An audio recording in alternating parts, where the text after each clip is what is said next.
This is Brodinski, and you're looking to the Off the Porch series with Dirty Golf Bastard. I was a youngster when I first learned how to cook it. I spent the 50 on my rig to split. Alright, so welcome Brodinski. How you doing today, man? Man, I'm good. Thank you for having me on Dirty Golf Bastard Off the Porch series. Yeah, appreciate you coming and visiting us. You're coming all the way from Paris. What have you been doing on this trip out here? So I'm actually in Atlanta right now to celebrate the release of a compilation that we put together with Drug Money USA, aka DG Drug Money. Drug, like people will call him, and I put this mixtape together like since a while now, since like maybe a year and a half.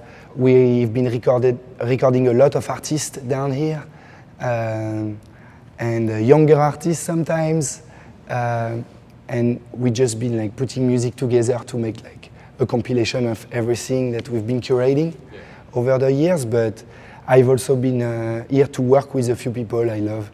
Like I come to Atlanta like from Paris, let's say every 2 months for like a couple weeks, you know, to like try to get everything together, still keep the energy going. Yeah, I got you. And you've been hitting some studio sessions with some local artists here on your trip? So on this particular trip, I saw Lil Reek that I worked with a few times. Like he became a good friend and collaborator of mine, and I'm really happy because he's growing as an artist, and every time I see him, we're trying to go to the next level and push things forward, and talk and try to think about the best way to present the music that we're making together. So I've also been working with a few other people, of course, Zach Slime for Real and Slime Life Shorty and Lil Pat, all of them from the south side, and they're younger and they're really on the rise right now. And Charlie Drug is actually the one who introduced them to me. Now, I would say back in 2016, and since then we've been working, trying to experiment and do some different shit. Yeah. What is it about these younger artists that really make you want to work with them? I feel like I love working with every type of artist, but there is something particular at the beginning of an energy and at the beginning of the design of a specific craft, as I would call it. I'm using those terms because I think it's music is like chemistry, and I feel like everybody is putting his little touch to make the final result something that is going to bring different emotion from people and different feelings, and I feel like that's why music is so powerful. Yeah. So I don't know if all of that makes sense. Mike, you will let me know. So what was it about Lil Reek that drew so much attention to you? And what do you see in him? So DJ Drug Money introduced me to Lil Reek back in 2016, and we were finishing Young Slime Season, which was a compilation that actually we put together with Dirty Golf Bastard, and that came out at the end of 2016, and that was mostly around like tracks made by a full crew of young kids from 16 to 21. And 21, you're not really a young kid anymore, but they were the oldest one, and they were really leading the group. And everybody just, we had like a few sessions with everybody just coming in and making music, and we put together the compilation at the end, and Rick came when we recorded the last music for it. And I told Rick, like, we need to work again, you know, and maybe 6 months after, when I came back, I hit him up, and I was like, let's work, let me pick you up, let's go at the studio. And he actually pulled up on me at the studio, and we started working. We did Rock Out. That was our first single together, and since then, we kept in touch. We made the video for Rock Out, became closer, and you know, like because of that, I think we had some things in common that made us like stick together, you know. And he just graduated, so you know, for me, I'm really proud of him that he's taking this path so seriously and that he still thinks about school, because at the end of the day, he's a serious little man. And he just got signed to Republic, right? Yeah, so he just got signed, so I'm just really happy for him because he's just gonna be able to show the world his talent, and I think that's why I'm so proud of him, you know. All right, so let's take a step back here. So your story is very unique and interesting. You started out as an electro artist and DJ in France, and then you landed 2 placements on Kanye's Yeezy album in 2013. And you've been working mostly, like you said, with Atlanta artists ever since. What was your inspiration from switching genres like that, coming over, and more specifically to trap music? So I always loved like listening to rap music, especially like let's say since like 10 years ago. Yeah. And I came up with it through Memphis rap, 3 6 Mafia, and a few others, and then Houston, DJ Screw, and the whole scene down there like really like blew my mind, you know. From there, I saw the resemblance between where I was coming from and where I would want to go in life, you know, and especially with my music. When Kanye brought us on Jesus, for me, it was like a lifetime opportunity of doing something different. And first time we met him, he actually played the album to us. And when I heard it, I was like, damn, I think it's actually possible. Like, it's actually possible to blend both styles without having to explain yourself. Yeah. So for that reason, since 2013, I had in mind to just work with rappers and experiment where I was coming from and bringing it to that world. And I also read that your first trip down to Atlanta, your first studio session, that actually none of the rappers showed up. So the first session in Atlanta, you know, now after 4 years coming here like a lot, every year, I understand way more the way it works, you know. But at first I had to adapt. Let's say I wasn't disappointed whatsoever. Okay. I just knew that I needed to come here with the right state of mind, and to come here not as a foreigner or as an outsider, but as someone that want to be part of something that's bigger than him. Yeah. And I felt like I connected with a few people down here. Charlie through the internet, who was at the time based in St. Louis, but also Derek Schklar, as known as the Devil, who worked closely with the artist Trouble. Derek is one of the first person I met down here who helped me understand the way I could move around with the best intention, because that's always like what I'm here for. Like, I'm here to be, as I said, be part of something that's bigger than me. Yeah. So even if I come from 6,000 miles away, I'm just here to do some different shit. Yeah. You know, at the end of the day. Yeah. And what were those studio sessions like? The first couple ones that you did? To be honest, the first one was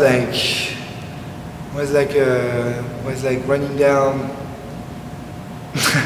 Was like literally like a blank, you know, because I expected so much and nothing happened, and then like I was so worried and I was like, what's gonna happen, you know? But the day after, Schoolie showed up and Peewee showed up and the Rice Remote guy showed up with Mike Will, and then I was like, damn, I was so overwhelmed, because people like they also look for the difference and they also look for something different in Atlanta, and that's why I ended up like coming here a lot. And you've now since going on and worked with a whole bunch of big names in Atlanta, like 21 Savage, Hoodrich Pablo Juan, Young Nudy, among a lot of others, and as you mentioned, a bunch of upcoming artists in the city too. Who are some of the artists that you really vibed really well with in the studio? In the city, I met so many people, and every one of them have their differences, but it's crazy to see how many of them are actual stars. Yeah. Because they are. Yeah. Like they really believe in them and in their craft, even if it's the weirdest type of rap. Like I love that. I love the confidence that people would put in their music here, and the fact that, I don't know, I'm just guessing here because, you know, as I said, I'm still a Frenchman in Atlanta, but you know, the fact that people are willing to go weird here, you know, to actually like do something different for the sake of doing something of like moving forward. And I feel like I didn't have that feeling in a long time, you know. And rap is the most forward-thinking genre in the world right now. So I'm sorry if I offend anyone, but you know, like I think it definitely is, because you have every type of niche, small niche that have still like listeners and fans that are like crazy sounding. Yeah, it's really exciting. Here in town, artists I vibe with are like all the kids, of course, because I love them, and I'm not gonna forget about Pablo, because he's a great character, an amazing personality. He's the one who opened, for me, I feel lucky to be able to come with a different sound, with a different idea, with a different way to work, because sometimes I take 3 months to mix a track and 2 months to master it, and you know, get the cover right, and try to get the good graphic designer, and try to put what I know to do back there in Europe, also in my craft, you know, to just show it from a different point of view, you know. And Pablo accepted that from me. Yeah, you two worked on put out a project together. Yes, we have the a Matrix. Yeah, exactly, the Matrix, and that's definitely going left, you know, like it's definitely. And for me, having Pablo like accepting the